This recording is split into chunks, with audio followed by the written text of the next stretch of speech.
Rolling. Hey, what's up guys? This is Marcos. Today we're gonna take a look at the Comica CVM-WM300A. That's a mouthful. This is a wireless lab system that has two transmitters, meaning that you can record two people at the same time, which is really great because it avoids a lot of the hassle of having to sync audio from multiple sources. Just a disclaimer before we get started, this product was sent to me. All right, so let's look at these things. You've been listening to the audio all this time. I actually just turned on one of the transmitters. As you can see here, it comes with these two. And then the receiver is on my camera, is going straight in because I'm assuming that most of you are doing run and gun shoots or interviews where the audio is going straight to the camera. So I only have one turned on and the audio level is set to 10. In case you're wondering, I'm shooting with my Sony a7S II, and on the audio level on the camera is set to 4, I believe. But then again, you can set the audio levels depending on the situation or how loud you are, right? Let's say I had a second person, I was recording a second person with this receiver. I could set the audio level to like 14 or 12 if they were a little bit louder than me. If actually softer spoken than me. If they were much louder than me talking to the mic, then I could bring down the levels. That way, you know, you have the audio peaking around the same time for both people. So if you plan to buy this and you want to set the audio levels, it's very easy. Just go down till you go to groups, setting group B, you hold it down. If you want to change it to group A, this is group A and this is group B, and you go, let's say group A, set, and now you can go down, and then group A setting, volume. You hold down set key, this one, and then you can go down if they speak really loud, or you can go up if they speak really soft. Okay, so that's what's cool. You get to record two people straight to the camera at the same time. Let's talk about some of the features of this. It's made out of metal, which is great. It's not gonna break on you if it falls. I'm not worried that it's gonna break or something like that. It's made out of metal. It comes with these antennas, which are fine. I'd rather not have them, but if it means better audio signal, then that's fine. It comes with belt clips. That's cool. Also 1/4-inch threads if you need to mount them somewhere.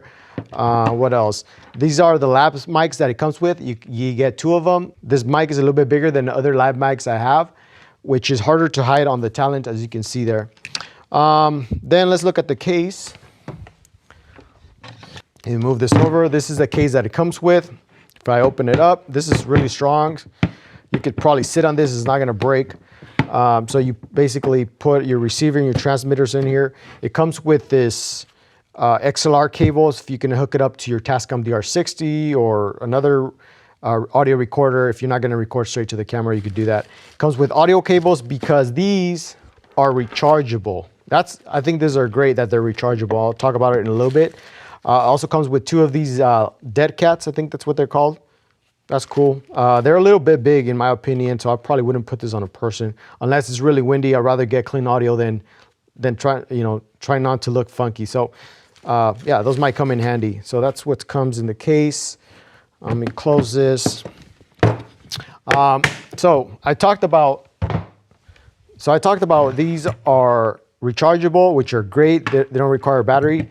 If I compare it to my Rolinks, my Rolinks are usually what I use, and take into account that these are around the same price.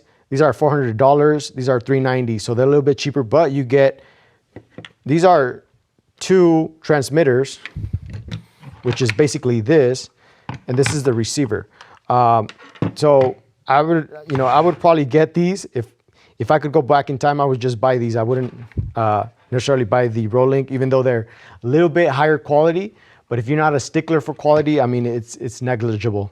So the Rolinks require batteries on both packs. And I don't like that because I'm having to change the batteries when it's an all-day shoot because these die out.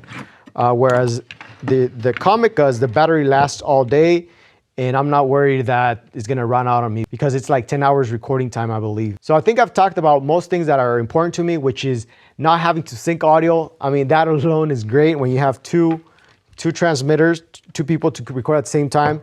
I can't stress how how good it is to just get your one single video file with the audio already baked in, instead of having to collect audio from your Zoom H1 and the Tascam DR10L because you mic'd up two people differently, or you know, it's just a hassle.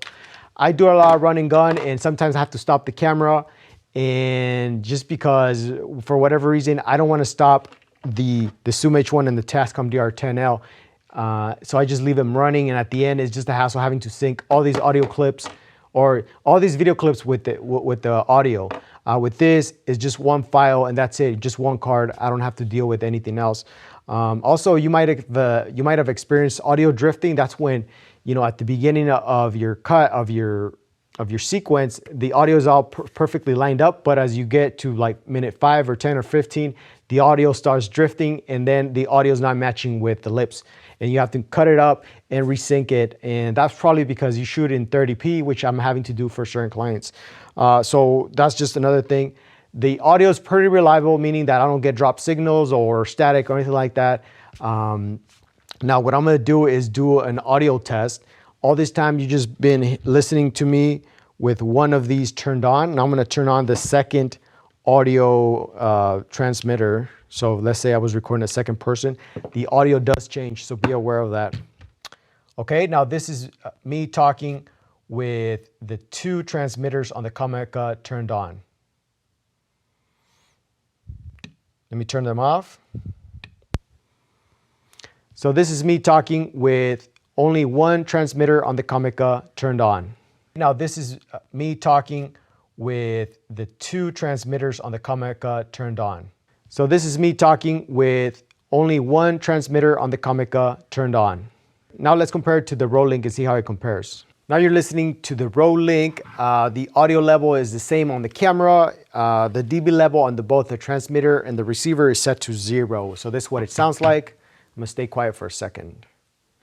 So I would say that you are sacrificing some audio quality when you have both transmitters on, but compared to having to sync audio, which I really don't like, I'm okay with that. You know, if you know how to process audio, maybe you can enhance it so you can match up the quality. So I would suggest that you learn how to process audio if you want to get the highest quality audio on your final videos. Also, I forgot to mention that you can move away about 120 meters away from the receiver and the camera and still get a clean audio, but I really don't care for that because most of the time I'm just recording the talent right next to the camera, and you know, I don't foresee using that feature of having to record from really far away. So if I could go back in time and I had to pick between the Rode Link and the Comicas, I would probably get these instead, the Comicas, the 300s, just because I'm able to get a second transmitter, which saves me a bunch of time in the editing room. I'm no longer having to worry about syncing audio. So